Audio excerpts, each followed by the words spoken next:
Are we back? I think we're back. I think so. Yeah, we're back. We're back. We're back. We're here, yeah. It's fine. Oh, the system is horrible. I need to build Redmond soon. All right, now that hopefully everything is freaked out, now everything should go smoothly. Hopefully. Knock on wood. All right. Are you ready to, before this crashes again, are you ready to hop in the topics for this week, Zach? That would be okay. All right. Let me ask you something. What is your browser of choice? Firefox? Firefox. Okay. Wow. So you might know this. Mozilla's motto is Internet for people and not for profit. Would you agree with that?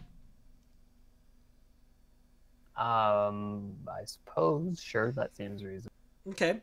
So here's the problem, though. The realities of having to fund all of its ventures are forcing the company into adopting one of the web's less human-friendly aspects: sponsored content. Well, that's bad. That's bad. Bad. Don't do that. Okay. Having acquired Read It Later service Pocket last year, Mozilla has been populating new tabs in Firefox with Pocket reading suggestions, and those are now going to include links that an advertiser has paid for. Well, good thing I don't use that stupid feature. What, the tab feature? No, that Pocket thing. You can disable it. No. When I open a new tab, it is blank. There's nothing. Well, if you're using Firefox Nightly in beta builds, you might have already seen sponsored links appearing among the Pocket suggestions, and the feature will be making its way into the popular Firefox browser with the release of version 60 this month, as noted by the Register. In a blog post last week, Pocket founder Nate Weiner explained that the online advertising model is broken, citing the loss of privacy, transparency, and control for the user.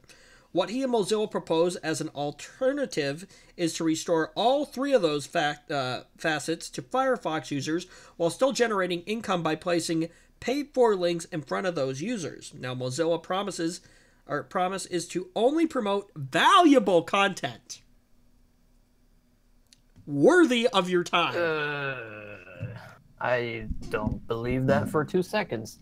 Well, to be completely honest, because when did you ever see an advertisement that promoted something you cared about? See, okay, I'm glad you brought that up. This is a matter of this is a matter of opinion right here, but you're right. Usually advertisement, like, if I see something advertised to me, I will automatically dismiss it. I do not care about your stupid crap, okay? Because someone who's advertising something to me is by definition trying to paint their product in the best light possible. So even if you're interested in the product, believing anything that an advertisement tells you is silly. I would agree. That's just asking to be disappointed. I would agree with that statement. Let's see. Yeah. So it's going to say valuable content worthy of your time while giving you the option to hide stuff you don't like or to disable sponsored suggestions altogether. So if I'm reading that and understanding it correctly, basically they're going to bake ads into it that you can basically turn off. Basically, you can just disable Pocket completely. Well, okay, so is that how it's going to work? I just turned it off completely because Pocket already exists. It's some feature that I don't fully understand the reason for existing. It's here in Firefox somewhere. I can't even find it anymore. I got rid of it. You have to turn it off. Is it like an add-on? I turned it off as soon as I saw it, and I didn't look back. And yeah, it seems like some kind of officially sanctioned add-on. Although it's not actually part of the add-on system. But it does behave like an add-on. It does something that fulfills a functionality that seems reasonable to label it an add-on. Click the Pocket button to save any article. Library. View Pocket List. Ooh, what does this do? Hang on. Some kind of... You can save articles and things? I don't know. Whatever. Yeah, so it's like, that makes sense. Okay, so here's what we're gonna do. Okay, so here's Firefox right here. Here's Pocket right here. So it looks like the idea behind it is, oh, I don't know if this is gonna get covered up. Is it? Is it gonna get covered up? Oh, wait, what the heck? What the heck? Okay, so I'm clicking on it, right? It's showing on my screen, but on the live stream, it's not showing up. What the? Interesting. Yeah. Okay. Hang on. Let's try this. Okay, now you can see the mouse. There it is. Now people can see it. Okay, so it says click the Pocket button to save any article, video, or page from Firefox. Try it now. Huh. Now, you said...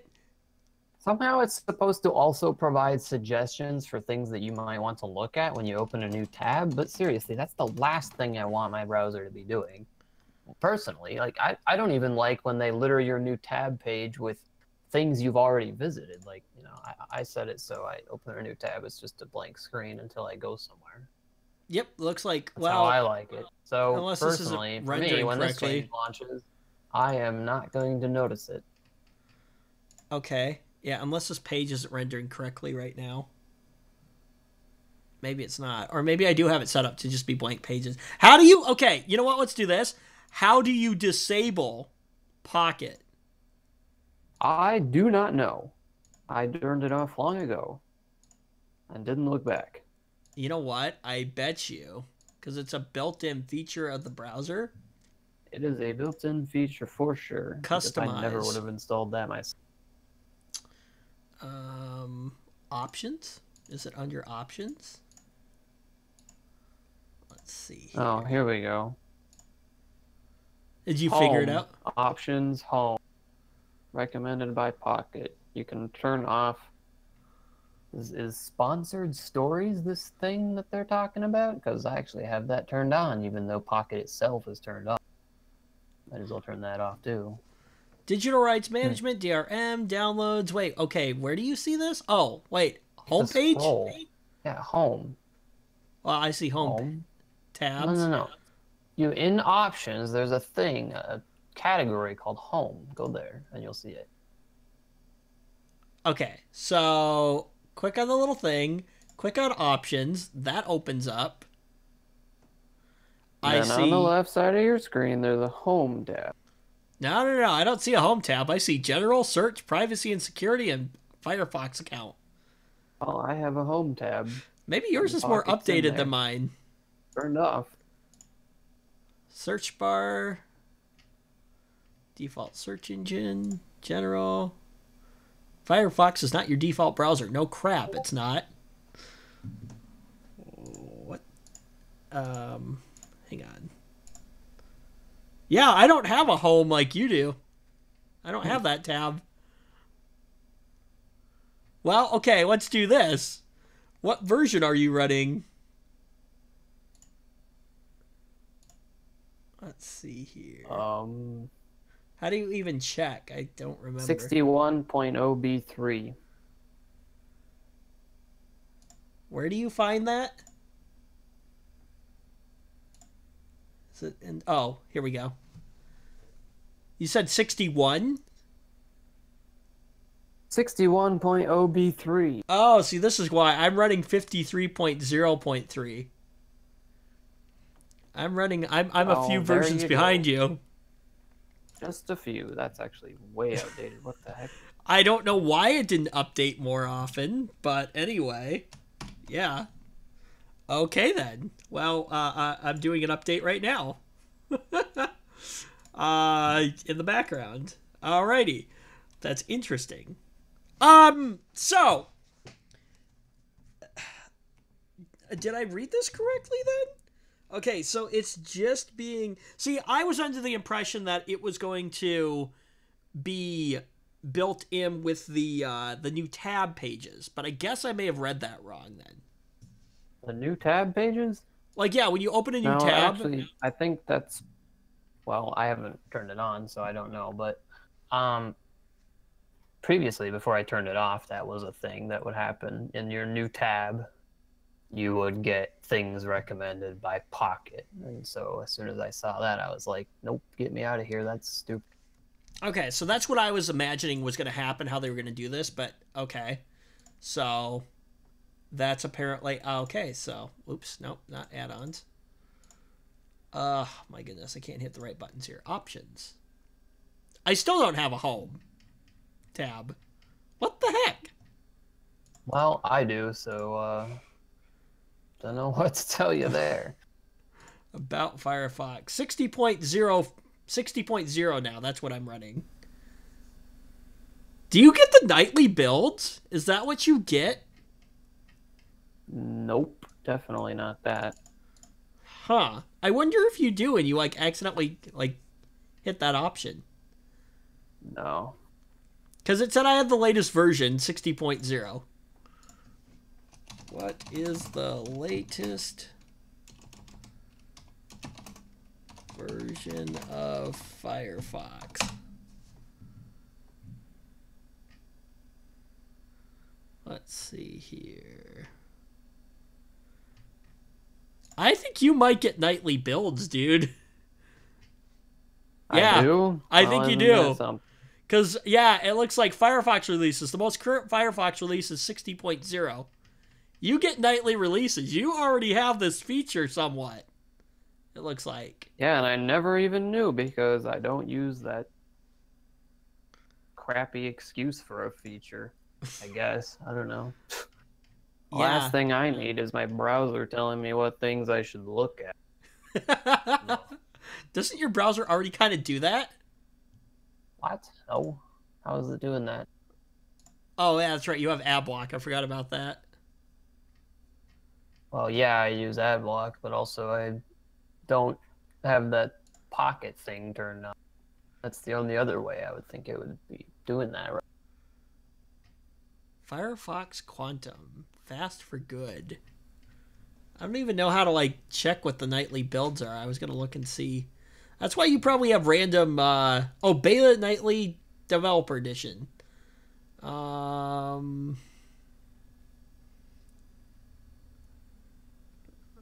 Firefox Beta automatically sends feedback to Mozilla.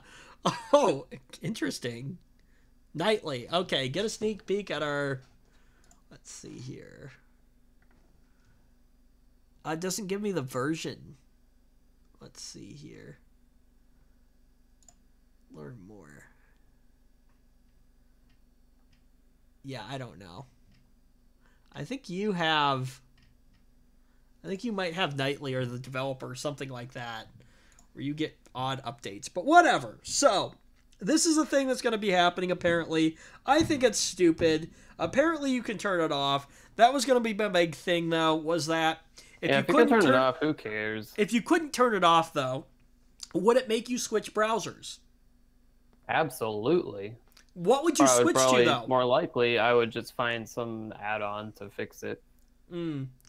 What would you switch to though if you did? Probably Chrome. Well, that's going to be really your only other option.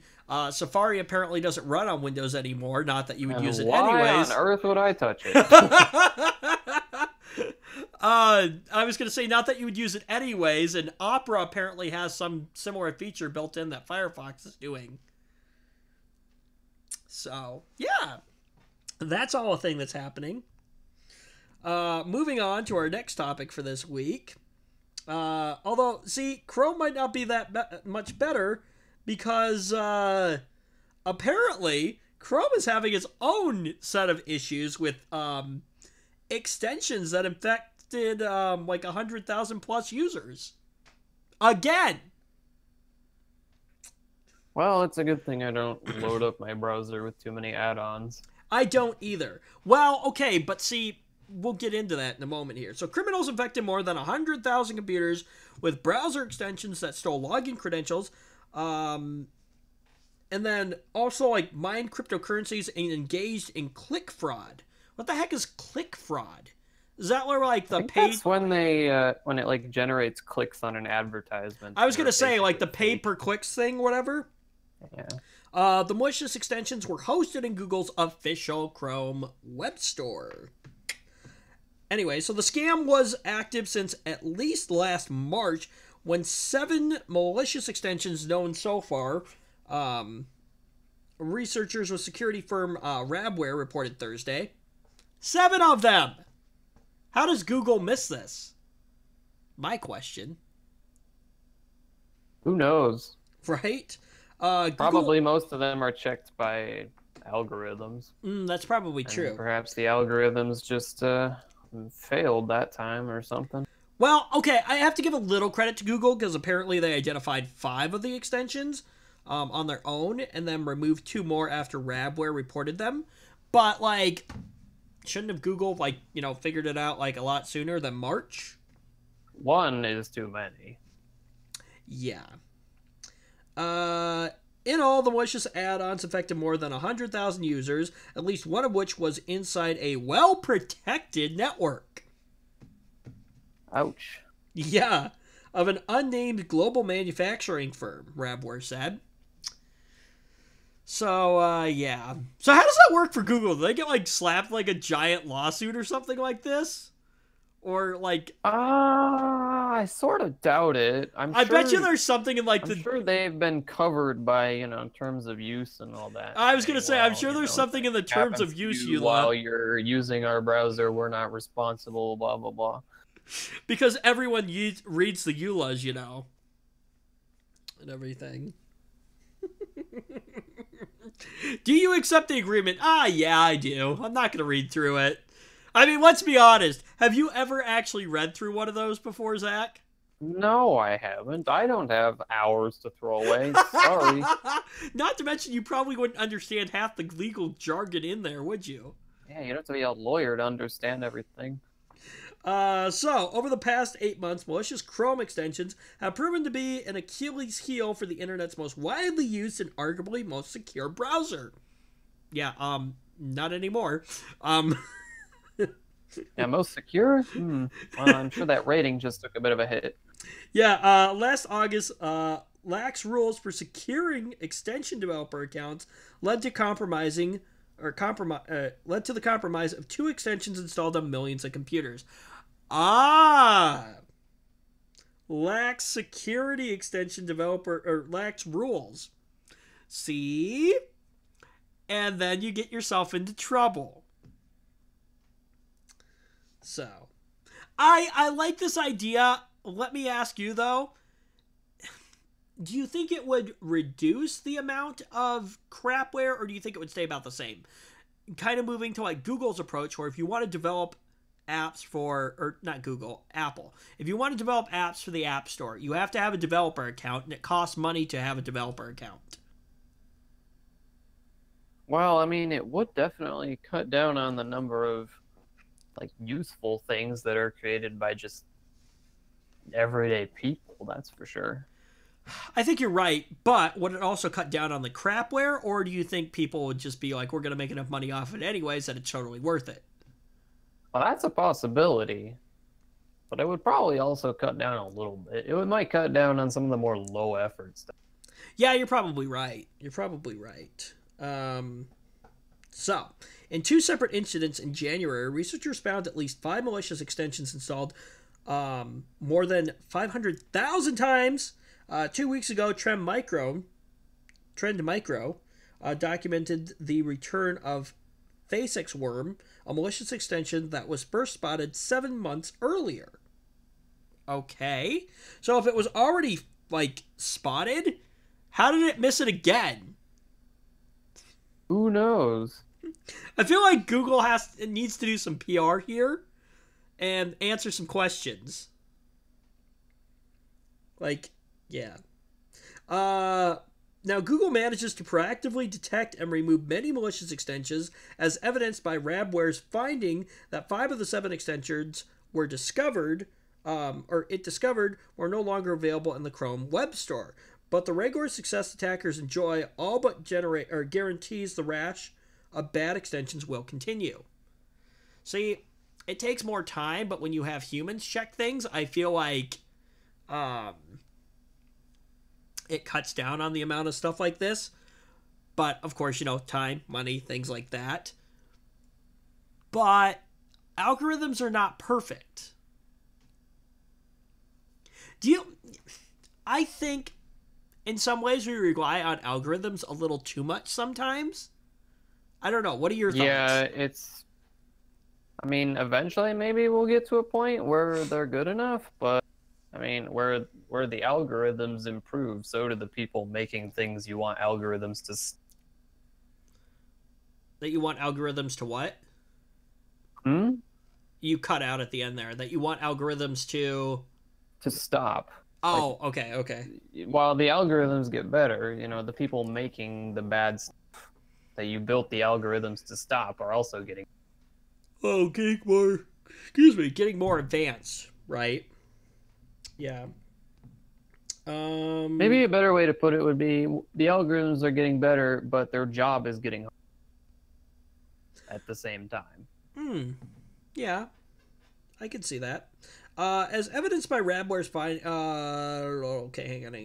on. As this malware spreads, the group will continue to try to improve new ways to utilize the stolen assets. Radware's researchers D. Rath and Yuval Shapira wrote on Thursday, referring to the criminals behind the latest breach of extensions. Such groups continuously create new malware and mutations to bypass security controls. So the algorithms need to be one step ahead, but apparently the criminals always seem to be one step ahead of the algorithms. So, but a Google spokeswoman said company employees removed the extensions from the Chrome Web Store and the infected users' browsers within hours of receiving the report.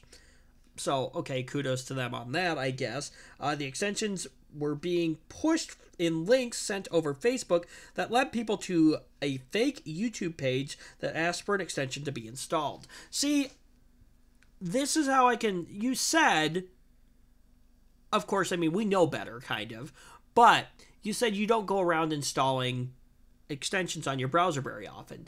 I have maybe 3 or 4 extensions in my browser. And this is what I wanted to get at, though, was that the way that they targeted it to get you to install them was pretty clever. Well, that's kind of weird. I use YouTube all the time. Why would I suddenly need an extension to go on YouTube? What? Okay, but think about the average consumer's mind.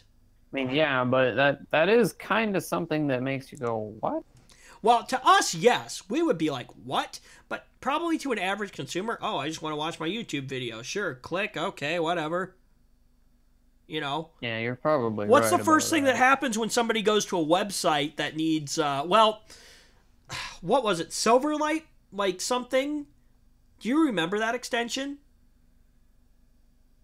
Do you remember Silverlight? Yeah, that's way outdated anyway. I know, or Flash Player, or remember the first thing browsers would do? They would say, oh, hey, you need this extension. What's the first thing people do? Oh, okay.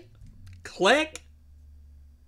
So, I can see as an average consumer saying, okay, well, I want to watch a YouTube video. Oh, I need an extension. Sure, whatever. Click.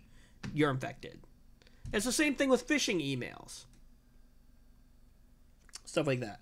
Like I said, we know better than to click on that stuff. If we clicked on something and there was a YouTube video or whatever, and it was like, hey, you need to install this extension, me and you would be like, what the heck is this? And no, you're not getting especially installed. Especially for YouTube. Why on earth would I need this for YouTube? What? Yeah. Oh, I definitely don't need that. Yeah, so once installed, the extension executed JavaScript. Because we all know how big of a security, risk JavaScript is, that made the computers part of a botnet.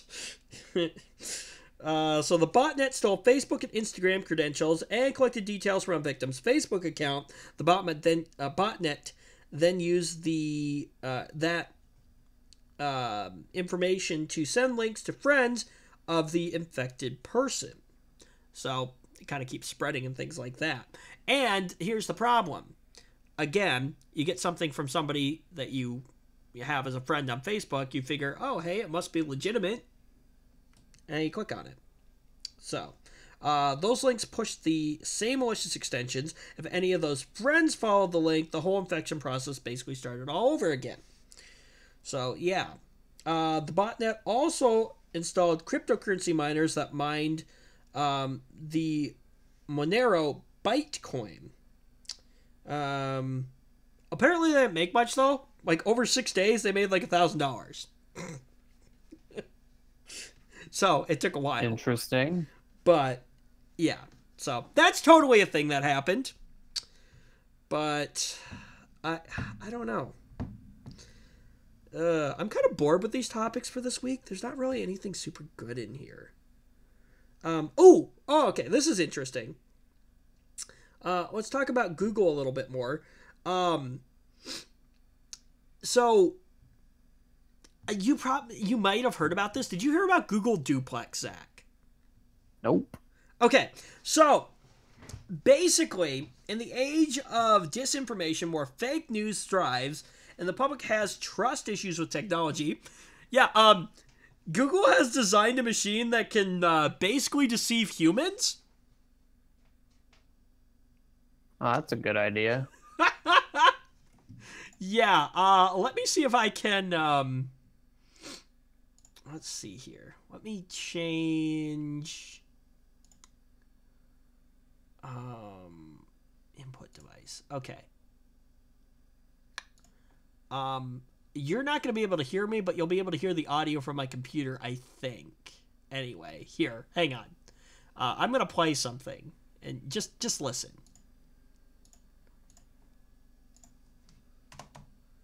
So, in theory, Zach can't hear me anymore.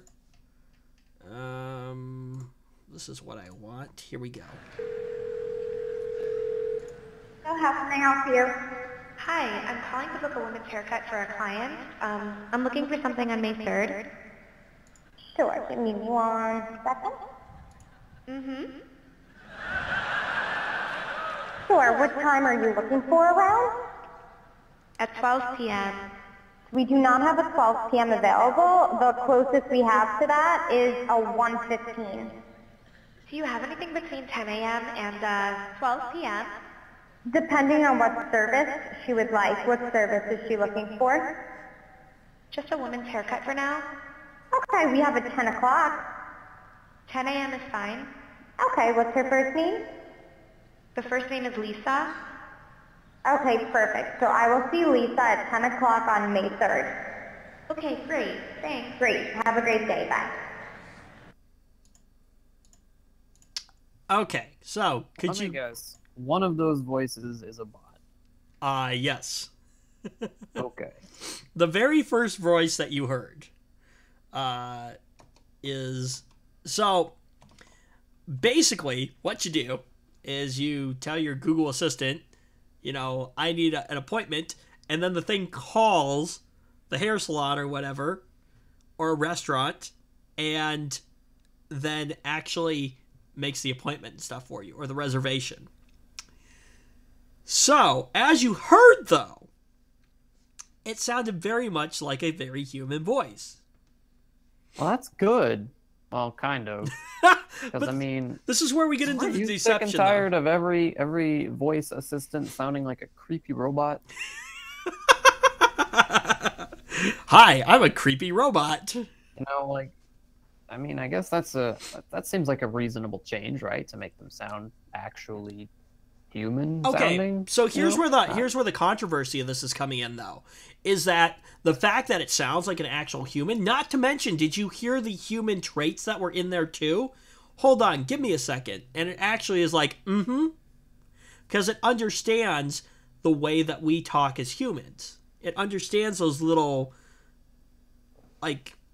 things that we do. It's probably not too difficult to train a bot to do that. But so the controversy is, though... just as long as you can get enough voice recordings from one particular person, you could probably train a bot that sounds exactly like that person quite easily. Well, so here's where the controversy part comes in, right? And that is that because it doesn't sound like a typical robot, people don't know that they're talking to a robot. But the controversial part is that obviously what has to happen is that the responses from the person at the hair salon are being recorded and being sent back to Google for analyzation. Okay, maybe they can skip that bit, and then it would be cool, right? So this is How about where that? now, and here's the big controversy is not necessarily so much. I can see the recording part, but the recording part and laws regarding recording. Yeah. Because Yeah, you're probably right about that. not in, well, it's a big thing. Not, you can't in every state. So in some states, you only have to have the consent of one person knowing that the conversation is being recorded. In other states, however, though, both people on the line or anyone on the line has to know that it's being recorded. That's why often when you call places, they say, you know, you probably heard the pre-recorded message, this call may be monitored or recorded for trading purposes. But they're disclosing that they are doing that. So there's a lot of controversy going around right now about about, you know, how Google is going to basically handle that whole portion of the entire thing. Now, like Google Voice, like when you record it, it'll actually play a message that says that you're being recorded.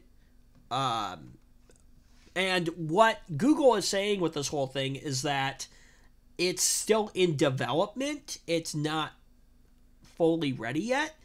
And so I guess that they're going to maybe build in some kind of like, you know, feature that like lets the other person on the phone know that they're talking with like a robot or that they're being recorded or something about it. I don't know exactly. But yeah. So it's kind of a cool concept though. And I do agree that the voice that you're hearing, like, it blew me away. I was like, it legit sounds like a real human. Well, it's like I said, I mean, all they have to do is just feed it a lot of recordings of real humans, and eventually it will start to sound human. Yep. Yeah, you're right. But that's how they train those neural networks. They just give it a ton of information, ton of data, sorry. A ton of data.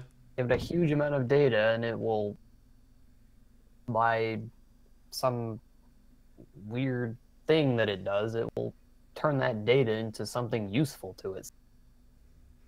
Yeah, so this says, if Google wanted to be transparent, why go through the extra step of hiding the robot interface? Why not just make a smooth-sounding voice rather than one that tries to act more human with ums and mm-hms? Which, okay, I can kind of see that. I mean, that seems, well, I mean, that might be pushing it a bit, but yeah, see, and I have nothing against it feeling human. Like, yeah, they say it kind of has that typical, like, Valley Girl trait of ending statements to sound like questions. So, but yeah, okay, so I kind of agree with that statement right there, though, where, yeah, it's cool to have it sound like an actual human, but is it too deceiving? You know? Yeah. So, I think you're right.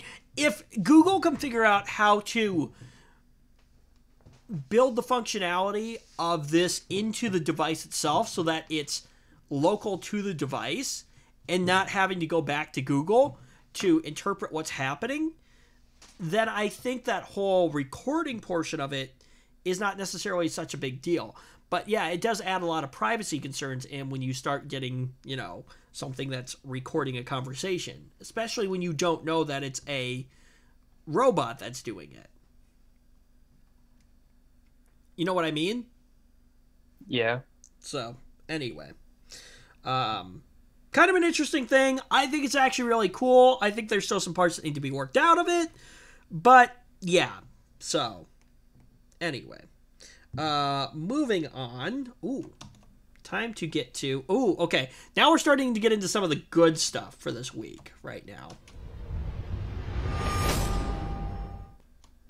Time for the Microsoft news. And this week, We're talking about something that Microsoft has, well, we're talking about Microsoft's misfortune.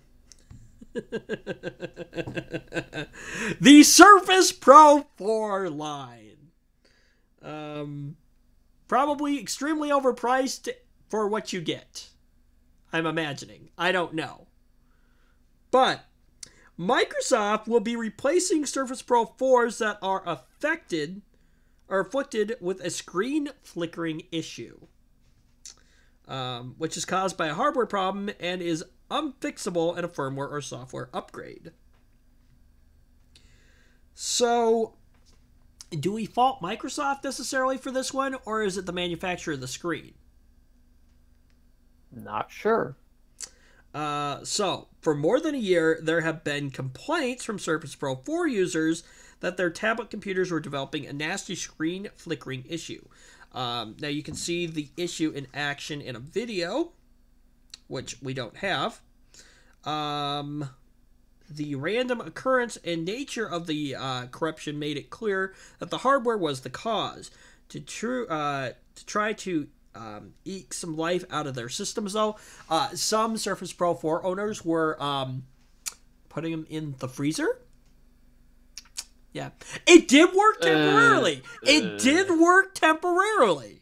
That just seems like something that even if it fixed the issue, I would be afraid to do just because of the possible side effects of doing something like that. Oh, yeah, like the condensation inside and things like that. Yeah. It did work temporarily, though. But to be fair, I mean, the cold doesn't really do horrible things to electronics most of the time. It's fine. Yeah, it's usually the side effects of it, isn't it? Hmm? Isn't it kind of usually the side effects that kind of affect things? Yeah, like if you can keep condensation from occurring, you know, it's fine. You won't have a problem with that. Well, okay, so to Microsoft's credit a little bit, oh, excuse me, they are taking steps to fix the problem. So customers with affected machines must request a replacement within 3 years of the initial purchase. So I thought I read somewhere that they were offering... Oh, okay, so this makes sense. So basically they are extending the warranty of... They're extending your warranty for up to from 3 years from the original purchase date. So you have from the original purchase date up to 3 years to replace your screen, but only the screen. So that's the only part that 3 years extends to. Theoretically, the rest of the device is, limited to the 1 year, limited warranty that comes on things usually. Oh, that just comes off as stingy, honestly. You really couldn't just extend the entire warranty a couple months? Really? Money. Well, yeah, but and it gets even better, right? So, once you get your new screen, right? Your new screen is not actually a new screen. Really? It's refurbished. Why not? Yeah, so that brand new replacement screen that you got is not actually brand new. It's just it's a refurbished replacement. That is stupid.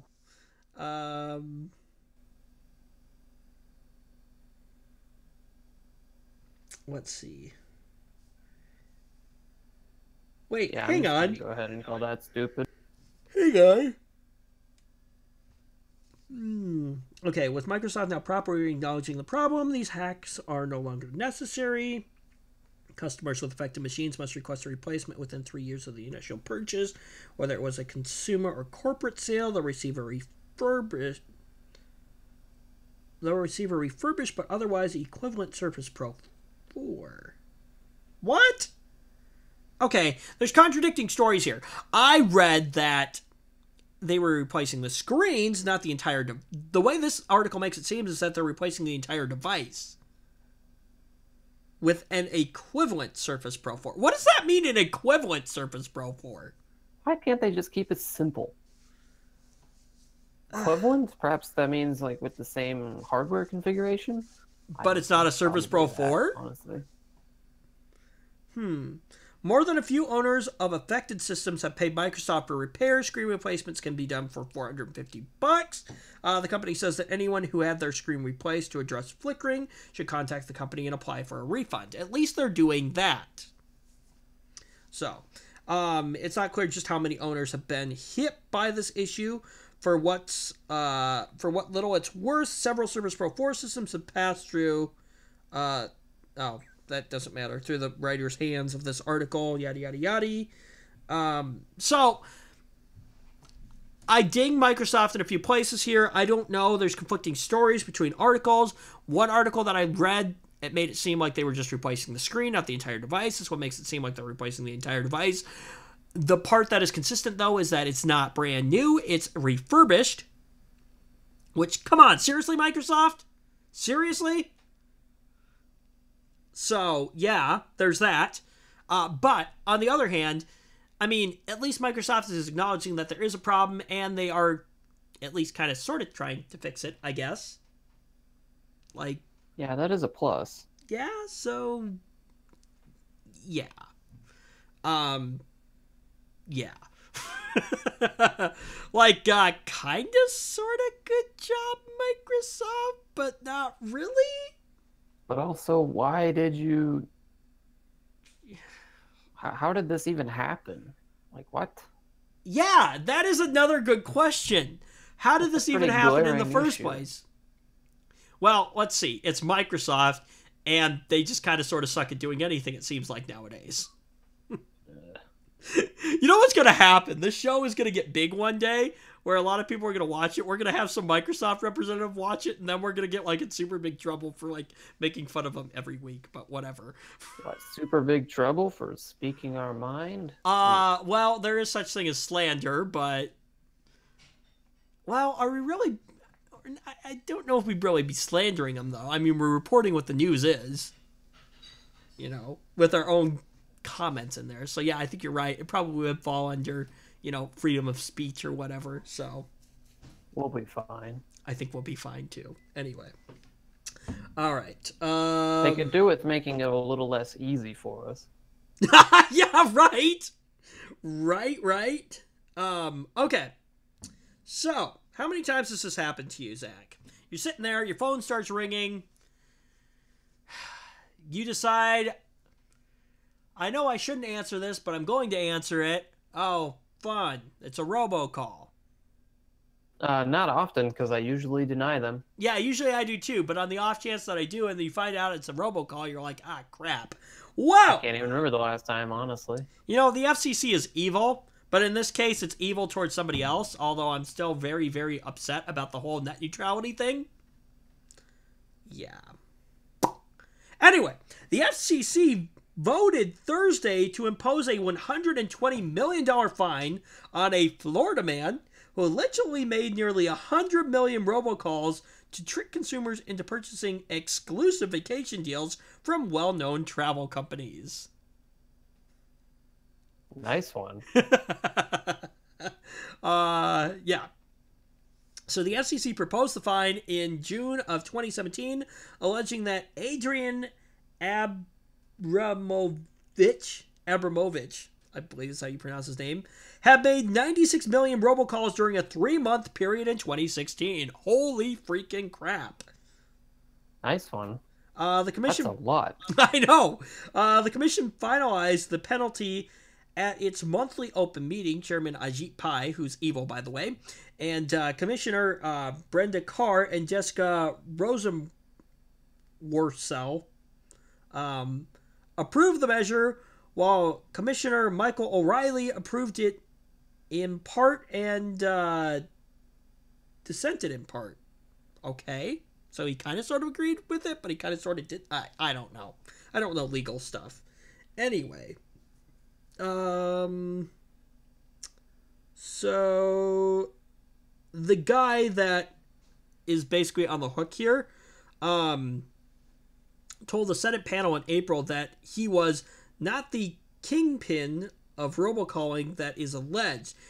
He denied any fraudulent activities. Okay. And said he was engaged in legitimate telemarketing practices by offering real vacation deals. He declined to answer some questions about his case, invoking his Fifth Amendment right against self-incrimination. Okay.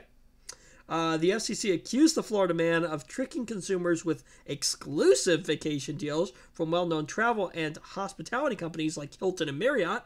The agency, he said, had led one of the largest and most dangerous illegal robocalling companies that the commissioner had ever investigated, or the commission had ever investigated. Okay, cool, interesting. Consumers got nearly 2.5 billion robocalls a month. The FCC, or consumers get nearly 2.5 billion robocalls a month. The FCC has said it gets more than 200,000 complaints each year about unwanted calls. Okay. And the Federal Trade Commission said it received roughly 5.3 million complaints about telemarketing calls in 2016. Interesting. Well, that's kind of funny. Guy makes a bunch of calls, gets slapped with a $120 million fine. Good. So, as it should be. Exactly, as it should be. Man, there really was not much People interesting. who do that suck.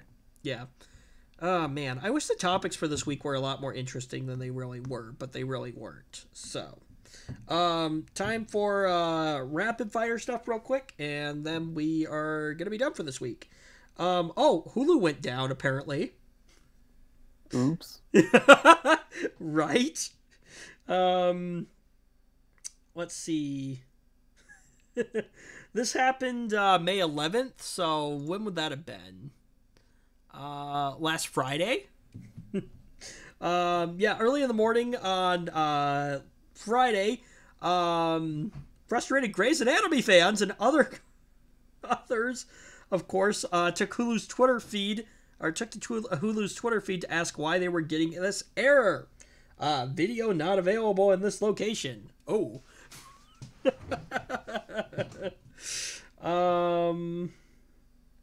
Yeah. Hulu support jumped in with, "We are aware of an ongoing technical issue that is impacting playback this morning. Our teams are investigating this with a high priority and will be updating this thread accordingly." Looks like portions of Minnesota were affected. A few portions of Iowa. Wisconsin and Chicago were affected. And places in Florida. It's kind of scattered throughout, like, the United States. Portions of eastern Texas were affected. And then kind of like the D.C. area and, like, New York and that area, kind of, it looks like. So, yeah. That's a thing that happened. Oops. Oh. And as if you needed to give Apple more money, Apple now has a credit card. What? What? Why? Apple and Goldman Sachs might be partnering on a new credit card called the Wall Street Journal, the Wall Street Journal reported Thursday. The joint card will be branded with Apple's mobile payment system, Apple Pay. It could launch as early as 2019, says the report, which also notes that this would be the financial institution's first card. Apple and Goldman Sachs declined to comment. Okay. So it looks like it's a thing to go in part with their Apple Pay system, because, you know, Apple's all about getting that money. So, I wonder how it's going to be branded. Is it going to be branded as, like, the Apple credit card? Or is it going to be, like, Goldman Sachs or whatever? I don't know. Anyway. Just put a sheep on it. Why? Like, you know, because that's what most Apple users are, don't you think? Oh, I get it. I get it now. I knew you were going there, like, I knew you were going for some kind of joke there, but I just didn't get it right at first. So, anyway.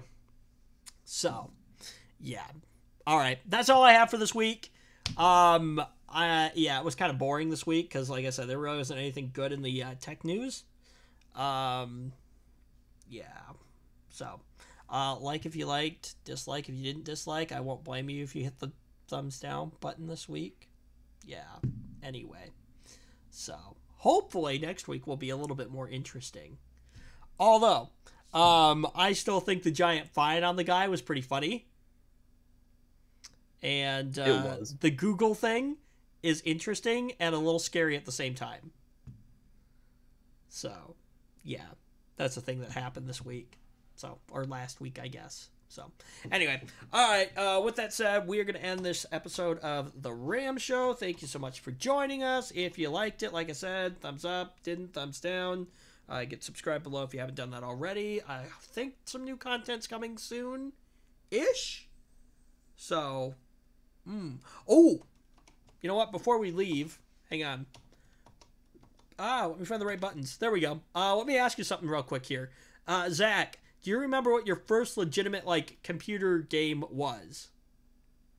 Not like Flash games, but like legitimate, like... I would have to think about that. Tell me why. I'm just curious.